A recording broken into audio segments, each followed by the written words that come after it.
Le photographe a paru surpris. Il a cessé de sourire et il a dit à Geoffroy de retourner à sa place. « Est-ce que vous avez au moins une cellule photoélectrique ?» a demandé Geoffroy. « Pour la dernière fois, retourne à ta place !» a crié le photographe, qui tout d'un coup avait l'air très nerveux. On s'est installé. Moi, j'étais assis par terre à côté d'Alceste. Alceste, c'est mon copain qui est très gros et qui mange tout le temps. Il était en train de mordre dans une tartine de confiture et le photographe lui a dit de cesser de manger. Mais Alceste a répondu qu'il fallait bien qu'il se nourrisse.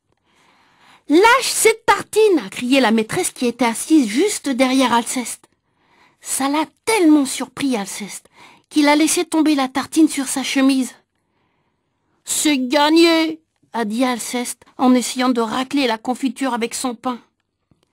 La maîtresse a dit qu'il n'y avait plus qu'une chose à faire, c'était de mettre Alceste au dernier rang pour qu'on ne voie pas la tache sur sa chemise. « Eudes, a dit la maîtresse, laissez votre place à votre camarade. »« C'est pas mon camarade, a répondu Eudes.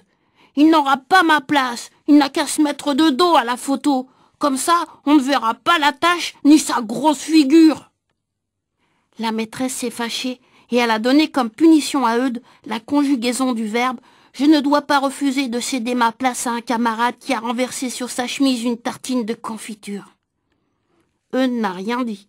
Il est descendu de sa caisse et il est venu vers le premier rang, tandis qu'Alceste allait vers le dernier rang.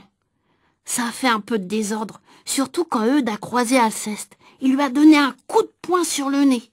Alceste a voulu donner un coup de pied à Eudes, mais Eudes a esquivé. Il est très agile. Et c'est Agnan qui a reçu le pied, heureusement, là où il n'a pas de lunettes. Ça n'a pas empêché Agnan de se mettre à pleurer et à hurler qu'il ne voyait plus, que personne ne l'aimait et qu'il voulait mourir. La maîtresse l'a consolé, l'a mouché, l'a repeigné et a puni Alceste. Il doit écrire 100 fois « Je ne dois pas battre un camarade qui ne me cherche pas noise et qui porte des lunettes. » « C'est bien fait, a dit Agnan. Alors, la maîtresse lui a donné des lignes à faire à lui aussi. Agnan, il a été tellement étonné qu'il n'a même pas pleuré. La maîtresse a commencé à les distribuer drôlement les punitions. On avait tous des tas de lignes à faire. Et finalement, la maîtresse nous a dit « Maintenant, vous allez vous décider à vous tenir tranquille. Si vous êtes très gentil, je lèverai toutes les punitions. Alors, vous allez bien prendre la pause, faire un joli sourire et le monsieur va nous prendre une belle photographie. » Comme nous ne voulions pas faire de la peine à la maîtresse, on a obéi.